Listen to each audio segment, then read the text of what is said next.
di satu desa kecil di Inggris, bukan di Palembang. Di Palembang tidak katik mah itu, saudara. Ini di satu desa kecil. Sekarang kata John Wesley, mari kita kuburkan si pendosa ini supaya dia segera masuk neraka dan punya kesempatan berbaris untuk melihat si mayat orang berdosa ini. Dibukalah petinya sedikit, dibuka, dan mulai orang melihat. Antri, semua ingin dilihat. Menarik, saudara, lihat kejelekan orang itu. Iya, saudara. Begitu lihat, lalu yang belakang tanya, siapa?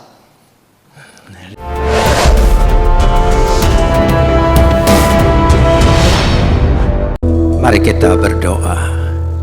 Beshem ha'ab wehaben weruah hakodes Elohe echad. Dalam nama Bapa, Putra dan Roh Kudus, Tuhan yang Esa.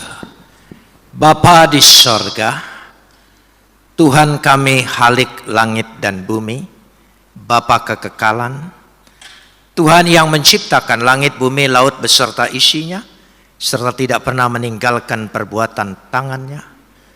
Tuhan yang disembah oleh Abraham, Ishak dan Yakub, Tuhan itu juga yang kami sembah. Kami kenal melalui anak-Mu Yesus Kristus, junjungan ilahi kami yang agung. Kami memuji dan mengucap syukur kepadamu atas segala kasih, karunia, anugerah, limpah rahmat dan berkat-Mu, atas segala perkenanan Tuhan di dalam kehidupan kami, pemeliharaanmu yang begitu sempurna, penyertaan kasih setiamu, perlindunganmu yang mengiringi langkah-langkah kami. Karena itu kami mau menaikkan pujian, syukur dan terima kasih kami kepadamu atas semua yang Tuhan sudah buat dalam kehidupan kami. Seraya kami senantiasa menyerahkan diri kami di hadapan Engkau, sebab di dalam Engkau kami akan terpelihara dengan sempurna, karena Engkau adalah pemelihara yang kekal. Saat ini di tengah-tengah ibadah kami, di hadapan hadirat Tuhan, kami ingin menundukkan hati kami dan akal budi kami atas otoritas sabda dan firman-Mu. Karena firman-Mu itulah segenap kebenaran dan janji-Mu yang akan Kau berikan bagi kami untuk menjadi milik kami. Karena Roh-Mu itu sendiri yang akan mengerjakannya di tengah-tengah pewartaan ini. Terima kasih Bapa, dalam nama Yesus kami berdoa. Amin. Silakan duduk.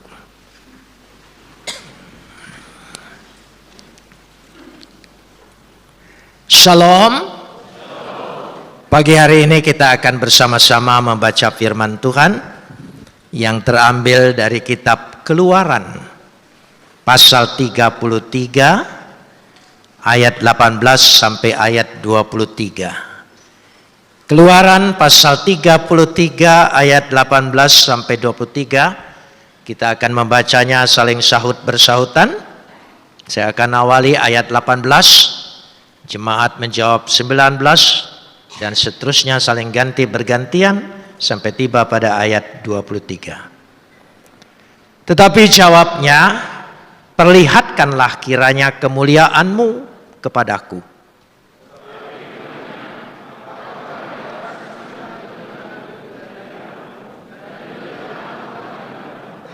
Aku akan memberi kasih karunia kepada siapa yang kuberi kasih karunia, dan mengasihani siapa yang kukasihani.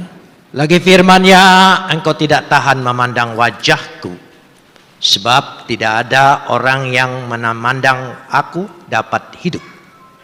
Berfirmanlah Tuhan, ada suatu tempat dekatku, di mana engkau dapat berdiri di atas gunung batu.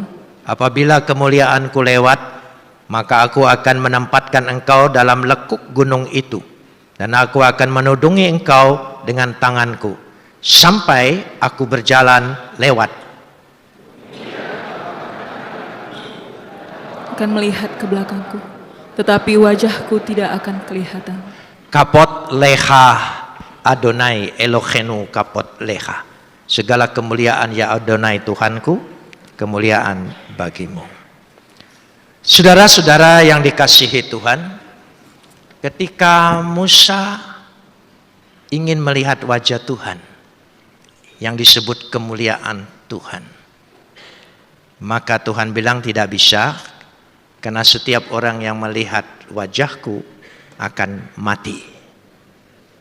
Tapi aku akan lewat, nanti engkau akan melihat punggungku, belakangku. Pemikiran orang Yahudi tentang sisi belakang Tuhan disebut ahor. Ahor. Konsep ahor ini untuk menunjukkan bahwa Musa sebagai penulis hukum Taurat, Tuhan, sisi belakang Tuhan itu adalah maut, hukum, dosa, itu sisi belakang. Masih ingat ketika Yesus disalib, dia ditinggalkan oleh Bapa.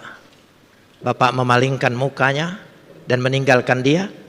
Yesus berkata, Eloi, Eloi, lama sabachthani. Bapa, mengapa engkau tinggalkan aku? Dari situ, pengertian sisi belakang Tuhan ahor adalah maut, kematian, dosa. Makanya timbul istilah main belakang, itu negatif kan?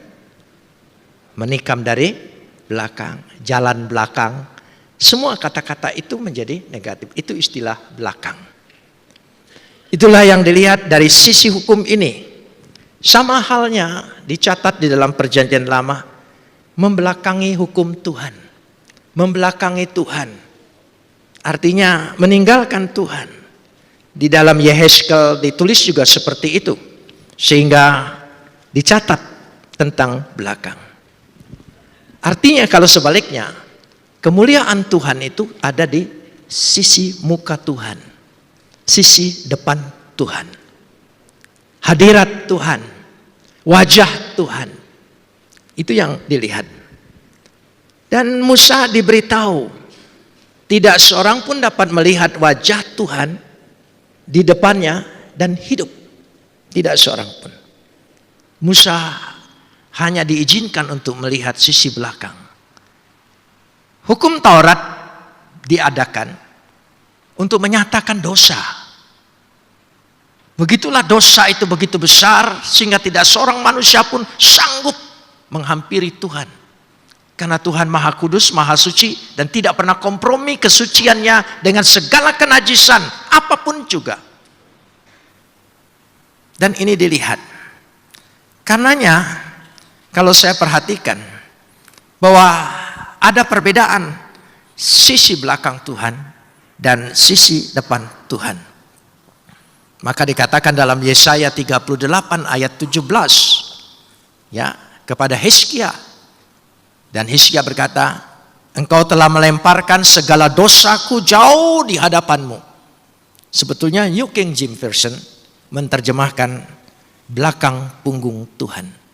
Engkau sudah membuang semua dosa itu di belakang punggung Tuhan. Sehingga Tuhan tidak melihat lagi apa yang ada di hadapannya. Sekarang saya ingin berbicara tentang sisi depan Tuhan. Adalah wajah Tuhan di hadapannya. Wajah untuk menyatakan jati diri. Siapakah engkau? Itu wajah. Karena itu KTP saudara dipoto. Buka maskermu, buka tudungmu, karena itulah wajahmu. Wajah secara simbolis juga menunjukkan karakter. Siapa orang itu sebenarnya? Karena air mukanya menggambarkan dia senang, dia sedih, dia kesal, dia susah, dia tidak suka. Itu wajah. Meskipun wajah bisa berganti-ganti, bersandiwara, menunjukkan muka-muka yang palsu. Tapi tidak ada di hadapan Tuhan. Itu semua di belakang Tuhan. Karenanya dikatakan dalam Mazmur 27 ayat 8 bahwa carilah wajahku. Maka kata Daud, aku mencari wajahmu. Apa yang dimaksud mencari wajah Tuhan? Belas kasihan Tuhan. Dan ini gambaran di Perjanjian Lama. Maka terlihat betul apa yang dikatakan di dalam Perjanjian Baru, yaitu dalam Yohanes 1 Saya akan lihat bersama-sama, kita lihat Yohanes pasal 1 ayat yang ke-18. Yohanes pasal 1 ayat yang ke-18. Kita simak dengan baik. Tuhan ingin menunjukkan sisi muka Tuhan, hadirat Tuhan, di hadapan Tuhan. Sekarang bayang-bayang, tapi kita bisa melihat muka dengan muka. Dikatakan di dalam Yohanes 1 ayat 18, dikatakan situ, ya, tidak seorang pun yang pernah melihat Tuhan. Tidak seorang pun. Ya. Tetapi anak tunggal Bapa yang ada di pangkuan Bapa, dialah yang menyatakannya. Di dalam Yohanes 1 ayat 18 ada dua kata penting di sini. Yaitu yang pertama dikatakan di sini, tapi anak tunggal Bapa, hanya dia. Monogenes. Monogenes. Saudara mengerti kata mono, stereo. Mono berarti satu-satunya, tidak ada yang lain. Ya, genes, genos, ras, keturunan, dan tidak ada yang lain. Satu-satunya. Jadi anak tunggal Bapa itu berarti satu-satunya. Saudara, untuk menunjukkan sebuah istilah, kata anak itu tidak punya konotasi gender. Dalam arti begini, hubungan biologis. Anak, ada bapak, jangan dicari mana ibunya. Kan kita ada anak kunci. Saudara, ketika pikir anak kunci, mana ibunya kunci? Apa gembok itu membawanya kunci, saudara? Bukan. Anak tangga, kan banyak istilah. Sama halnya. Dalam pemikiran Yunani, istilah-istilah itu ada. Anak tunggal maksudnya satu-satunya yang datang dari Bapa, hanya satu firman Tuhan yang menjadi manusia, namanya Yesus. Amin. Ya. Untuk menunjukkan satu-satunya.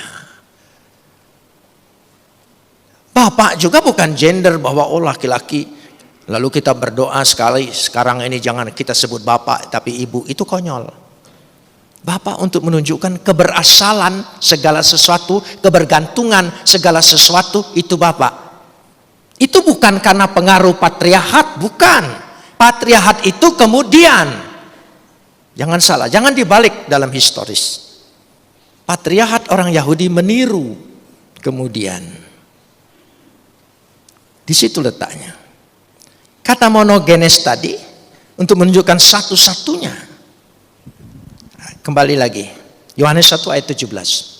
Yohanes 1 ayat 17. Saya senang membahas Yohanes karena saya bertobat dari membaca Injil Yohanes, terutama sekali Yohanes pasal 1. Luar biasa dahsyatnya. Ketika saya membaca ini, ya langsung mengubah pemikiran saya, pengertian saya, bahkan iman percaya saya yang lama. Karena saya tahu bahwa satu-satunya yang datang dari Bapa hanya firman. Supaya jelas saya tegaskan begini. Saudara percaya Tuhan kita Esa? Kita tidak menyembah tiga Tuhan, jangan salah. Kita Esa. Shema Yisrael, Adonai Elohenu, Adonai Echad. Dengar Israel, Tuhanmu itu Tuhan yang Echad, Esa. Dalam bahasa Arab disebut Ahad. Echad, Esa. Dalam diri Tuhan yang Esa, ada dua sifat hakikat, sifat being. Tuhan sudah punya roh. Roh tidak pernah diciptakan oleh Tuhan. Kalau roh diciptakan oleh Tuhan, berarti Tuhan sempat tidak punya roh. Roh. Berarti Tuhan tidak punya roh, Tuhan mati. Bagaimana Tuhan yang mati bisa menciptakan roh yang kekal? Jadi Tuhan yang kita sembah, Tuhan yang sudah ada roh. Sekaligus Tuhan mencipta segala sesuatu. Mengawali segala sesuatu, mengadakan segala yang ada. Tanpa Dia yang ada, tidak ada sesuatu yang ada. Dia mengadakan segala yang ada. Karena itu Dia punya firman. Firman tidak diciptakan oleh Tuhan. Firman sudah ada dalam diri Tuhan. Kalau firman diciptakan oleh Tuhan, dengan firman apa Tuhan menciptakan firman? Jadi dua sifat hakikat. Tuhan yang esa kita sembah, sudah ada roh, sudah ada firman. Roh dan firman sama mulianya, sama agungnya, sehakikat, sederajat, melekat di dalam diri Tuhan. Harus ada, wajib ada, mustahil tidak ada. Ayo hafal. Ya, harus hafal. Jadi Tuhan sudah punya roh. Apa saja yang ada dalam diri Tuhan sama dengan Tuhan. Sama agungnya, sama mulianya, sama kekalnya, tidak ada bedanya. Nah, sekarang kembali kepada Yohanes 1 ayat 17. Tadi saya menjelaskan awal itu. Sebab hukum Taurat diberikan oleh Musa, tapi kasih karunia dan kebenaran datang oleh Yesus Kristus. Saudara kembali lagi ke bacaan Keluaran. Kalau saudara membaca nanti di rumah Keluaran pasal 34. Jemaat Metodis itu harus tekun membaca Alkitab.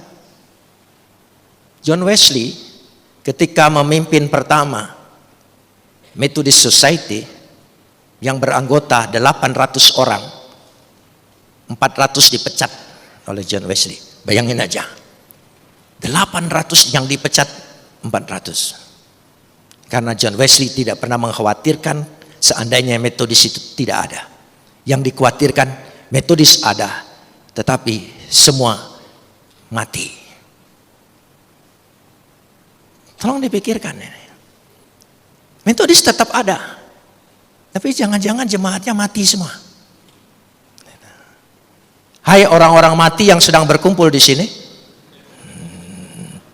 supaya hidup. Pada satu desa kecil dia ditugaskan untuk berkhotbah. Ada satu kisah yang sangat menarik bagi saya. Dia datang, jemaatnya kosong, tinggal 1-2 saja. Dia lihat daftar jemaatnya lumayan 100-an, tapi hari Minggu kosong. Lalu John Wesley mengumumkan. Lalu dia umumkan, harap kumpul semua karena ada satu anggota yang mati. Semua orang kaget, siapa yang mati? Dan semua kumpul di gereja hari itu. Karena ingin melihat siapa yang mati. Pada waktu datang di gereja, di depannya memang sudah ada peti mati. John Wesley berkhotbah, ini orang mati, orang berdosa, masuk neraka, tidak selamat. Makin menarik orang, siapa dia? Orang kan kalau lihat orang lain susah, jelek hidupnya, oh itu menarik perhatian. Karena itu bahan, gitu. Itu bahan. Itu kecenderungan manusia. Karena banyak ngomong, maaf bukan gender. Hawa jatuh dalam dosa, terlalu banyak ngomong. Setan pun diajak ngomong, itu masalahnya. Itu.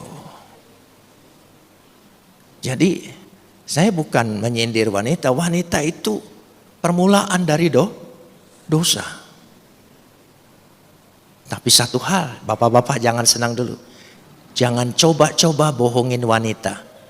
Karena dia katakan, gua sudah belajar langsung dari bapak pembohong. Lu mau bohongin gua? Kecil. Makanya suami-suami kapanpun tidak pernah bisa membohongi istrinya. Itu sudah, itu dilepaskan dari sini, saudara. Tidak maksud saya itu. Jadi dengan kata lain, John Wesley berkhotbah tentang itu, semua menarik, semua hadir. Tapi mereka bertanya-tanya siapa. Itulah gara-gara tidak pernah masuk gereja, kelamaan. Ya, ini di satu desa kecil di Inggris, bukan di Palembang. Di Palembang tidak katik mah itu. Saudara, ini di satu desa kecil. Sekarang kata John Wesley, mari kita kuburkan si pendosa ini supaya dia segera masuk neraka dan punya kesempatan berbaris untuk melihat si mayat orang berdosa ini. Dibukalah petinya sedikit, dibuka, dan mulai orang melihat. Antri semua ingin dilihat. Menarik, saudara, lihat kejelekan orang itu. Iya, saudara. Begitu lihat. Lalu yang belakang tanya, siapa? Lihat aja sendiri. Terus semua diam. Kembali lagi, semua diam. Rupanya John Wesley tidak taruh mayat, tapi taruh kaca. Jadi siapa orang berdosa itu masing-masing lihat di dirinya. Jadi khotbah itu tadi. Wah, ini lihatlah dengan jelas muka orang berdosa masuk neraka tidak selamat. Semua ya. Itulah terjadi pertama kali kebangunan rohani di satu desa gereja yang kecil, kebangkitan pelayanan John Wesley. Dahsyat. Amin. Luar biasa. Saya ingin dimanapun gereja metodis selalu ada kebangunan rohani. Ada kebangkitan yang luar biasa. Jangan dalam dosa. Masa saudara hidup terus di belakang Tuhan? Kan Tuhan sudah menunjukkan wajahnya, hadiratnya, mukanya. Siapakah dia? Yohanes 1 ayat yang ke-14. Yohanes 1 ayat 14. Kita lihat di sini. 1:14. Firman itu telah menjadi manusia dan diam di antara kita, dan kita telah melihat apa? Kemuliaan Tuhan. Jadi lewat Yesus kita sudah melihat muka Tuhan, hadirat Tuhan, kemuliaan Tuhan, dan muka Tuhan yang penuh belas kasihan, kasih karunia, pengampunan kepada kita. Lewat Yesus kita sudah terima itu semua. Amin. Jangan membelakangi dia lagi. Jangan hidup di belakang lagi. Hidup di hadapan Tuhan, hadirat Tuhan. Kita selalu menyanyi hadirat Tuhan, hadirat Tuhan. Tapi hidupmu, perilakumu, selalu tingkah lakumu di belakang Tuhan.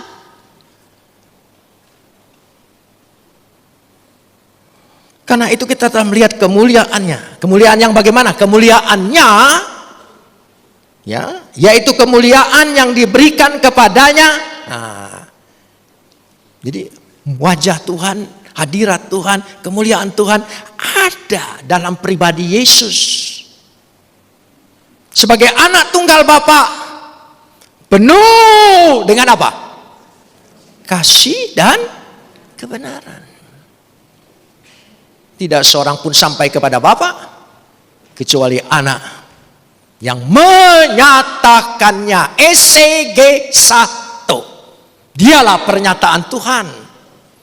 Menyatakan hadiratnya, menyatakan kehendaknya, menyatakan kasihnya, menyatakan maksudnya, menyatakan kerinduannya, menyatakan hatinya dalam pribadi Yesus. Tambah Yesus, tidak mungkin kita bisa melihat hadirat Tuhan. Amin. Loh ya, lewat Yesus. Ini bukan soal agama. Ini soal pribadi Tuhan yang kita kenal. Ini yang buat saya pindah. Karena tidak ketemu. Selalu lihat belakang Tuhan. Selalu lihat hukum. Haram, halal, mati. Ini tidak. Tidak. Melihat kasih Tuhan. Luar biasa. Coba kita lihat. Kolose pasal 1 ayat 15. Kolose pasal 1 ayat yang ke-15. Mungkin bisa ditayangkan. Supaya kita bisa melihat bersama-sama. Ya, Kolose pasal 1 ayat 15. Kita pelan-pelan baca bersama-sama. Ia adalah gambar Tuhan yang tidak kelihatan, yang sulung, lebih utama dari segala yang Ia adalah apa? Gambar Tuhan. Ayat 19 dari Kolose ini. Ayat 19. Ya, kita lihat. Karena seluruh kepenuhan Tuhan berkenan dan diam apa? Dalam dia. Dahsyat. Dari situ saya baru percaya, oh makanya dia disebut Tuhan.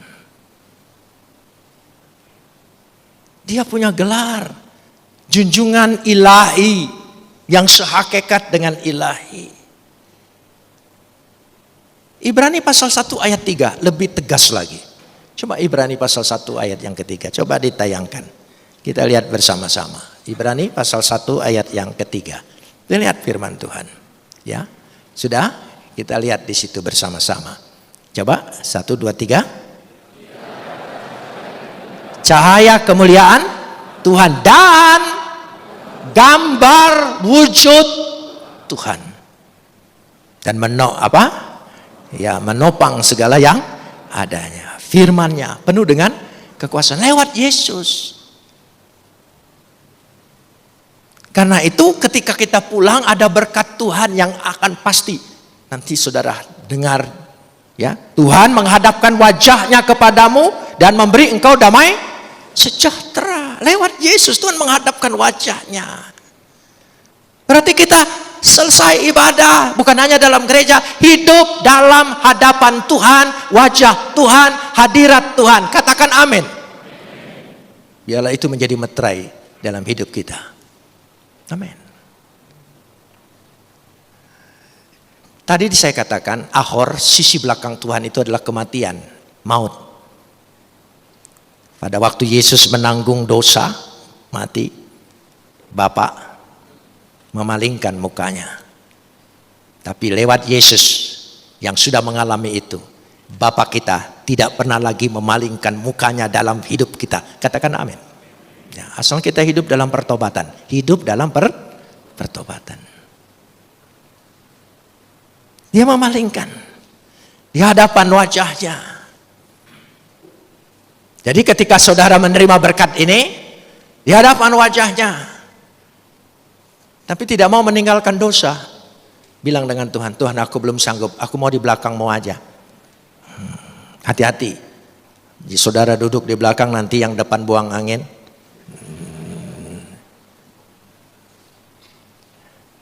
Sekarang saya tanya, saudara hidup atau mati? Betul? Hidup atau mati? Karena bisa jawab, karena bisa segala. Ada dua macam hidup. Ada dua macam hidup dalam istilah Yunani. Hidup yang pertama, bios. Bios, itu juga hidup. Hidup yang kedua, zoe. Zu. Itu hidup. Ya. Yang dinamakan bios, hidup. Kelihatannya hidup. Saudara pernah nonton? Ya. Nggak usah ke bioskop, karena disiplin metodis itu nggak boleh nonton. Loh iya, saya waktu baru bertobat langsung dinasihatin oleh penginjil nama istrinya Pak Haidi Yunus, Ibu Yeti Dorcas. Gitu. Roni, lu nggak boleh nonton, tahu nggak? Apalagi malam minggu. Waduh, saya bilang, sudah ngomongnya kasar, bahasa Indonesianya nggak jelas. Iya, langsung itu. Kalau mau jadi orang metodis, pendeta dulu ketus-ketus loh. Pendeta sekarang karena perlu jemaat, jadi agak manis-manis gitu. Pendeta dulu betul-betul turunan Wesley. Enggak peduli, 800 anggota hilang separuh. Enggak, sedih dia. Itu John Wesley. Ini John yang sekarang saya enggak tahu. Gitu. Ya, kita mari lihat bersama. Jadi bios itu hidup. Mungkin ini baru dugaan saya. Inilah asal kata bioskop. Bioskop. Zaman dulu masih ada istilah bioskop. Saya kalau pergi ke bioskop itu gara-gara didoktrin begitu rasa dosa gitu. Untungnya sekarang ada Netflix di rumah. Kan yang nggak boleh ke bioskop gitu untungnya. Zaman makin modern ini ada aja celahnya saudara ya. Ya sudahlah, langganan aja lah gitu. Nggak usah pergi ke bioskop gitu. Bioskop, saudara di bioskop saudara nonton, saudara lihat orang berjalan, orang makan, ada bakmi.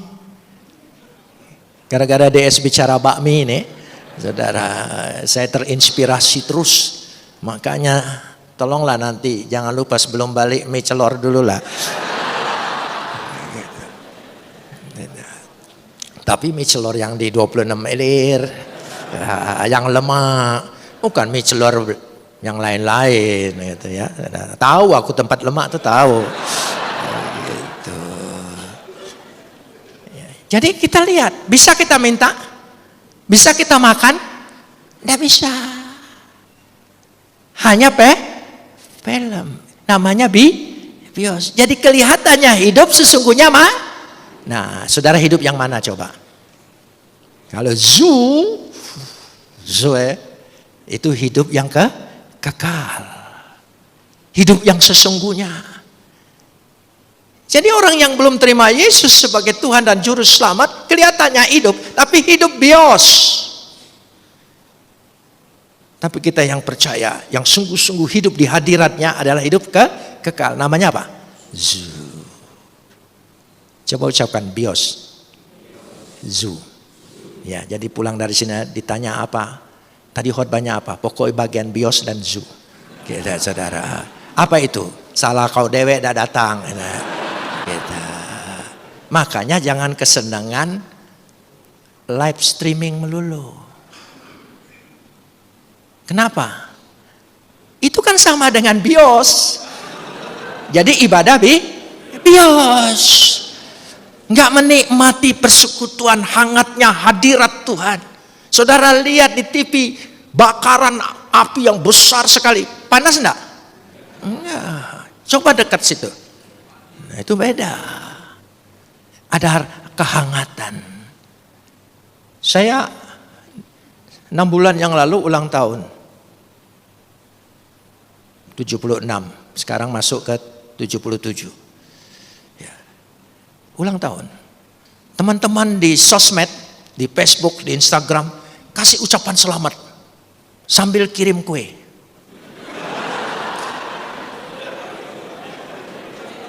Padahal di rumah nggak ada. Kuenya bagus-bagus dikirim. Ada lilinnya. PHP aja. Gitu. Celaka sekali ini. Ini kejahatan sosmed loh saudara ya. Gitu. Kasih tapi tidak terasa. Teruslah live streaming. Teruslah ibadah itu. Engkau tidak merasakan itu. Saya tidak nyindir, nyinggung aja. Wong Palembang kalau nguyok wong, ngatoi wong, oh lengkap bahasanya saudara. Kalah orang lain. Kau nih bodonian, lolonian, buyan kau, ongol-ongol kau. Lengkap saudara. Itu wong Palembang. Nah itu. Jadi jangan sampai kelihatannya hidup tapi mati. Saudara ingin mana? Bios atau Ju? Oh, amin. Ya, saya meteraikan pengakuanmu dalam nama Yesus. Supaya kita hidup senantiasa di dalam Dia. Tinggalkan yang belakang, maju melangkah ke depan. Orang yang terikat dengan masa lalunya, orang itu tidak akan bisa maju. Jangan menyalahkan siapapun dalam hidup ini. Engkau akan terpuruk. Jangan. Lihat masa depanmu. Lihat di depanmu ada Tuhan. Ada hadirat Tuhan yang akan memberikan berkat. Bagaimana hidup dalam berkat Tuhan. Amin. Ya, kita lihat dulu yang terakhir. Filipi pasal 3 ayat 13. Filipi pasal 3 ayat yang ke-13. Ya. Sudah, Filipi pasal 3 ayat 13. Kita lihat bersama-sama.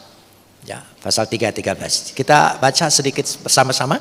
Saudara-saudara, aku sendiri tidak menganggap bahwa aku telah menangkapnya. Tetapi ini yang kulakukan. Mulai pelan-pelan. Aku melupakan apa yang telah di belakangku.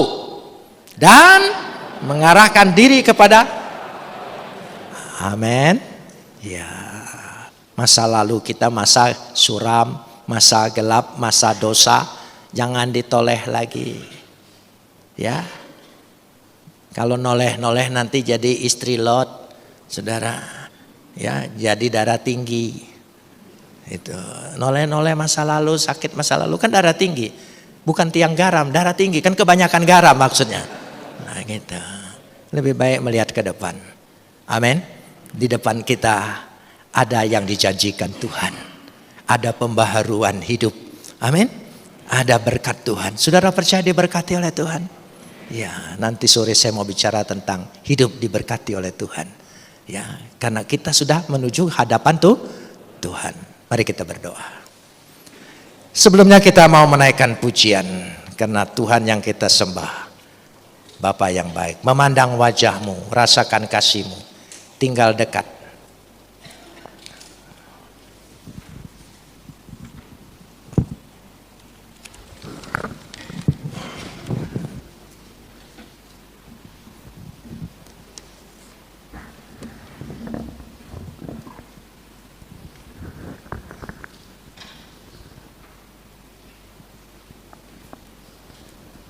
Ya, beres.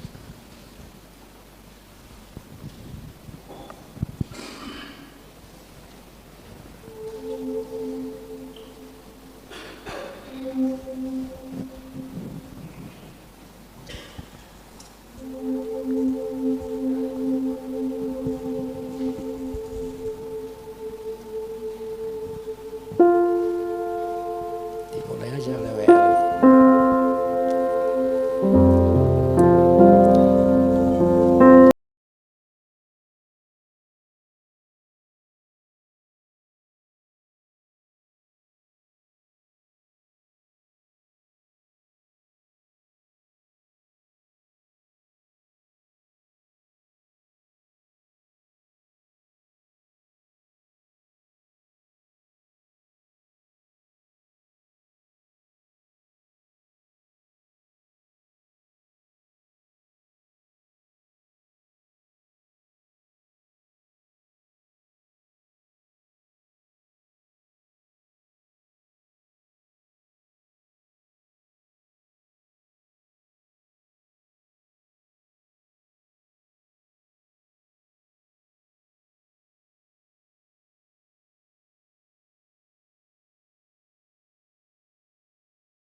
Biar hanya keyboard saja.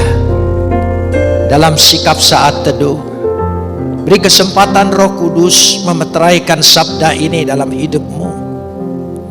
Biarlah Dia yang bersuara meneruskan proses dari firman Tuhan yang diberitakan menjadi sikap hidup kita. Jemaat, mulailah membaharui janji-Mu. Harus sungguh-sungguh meninggalkan dosamu. Jangan lagi hidup hidup di belakang Tuhan atau membelakangi Tuhan. Kita ingin hidup di hadirat Tuhan, di depan Tuhan, wajah Tuhan. Itulah yang kita cari, supaya hidup kita tidak bios tapi zu, hidup yang kekal. Barang siapa yang percaya tidak binasa, melainkan beroleh hidup yang kekal. Dia Bapa yang baik. Dia tidak pernah menolak orang yang datang. Ketika anak bungsu datang, dia menyambut. Bukan hanya menyambut, dia berlari mendapatkannya. Itulah kerinduan Bapa. Silakan semua jemaat yang ingin membaharui pengakuannya dalam hidupnya masing-masing, cukup di dalam hatimu, supaya minggu ini menjadi bermakna dalam ibadah kita. Dia penuh kuasa. Kuasa yang dimaksudkan oleh John Wesley adalah dipenuhi oleh Roh Kudus, hidup dalam Roh Kudus.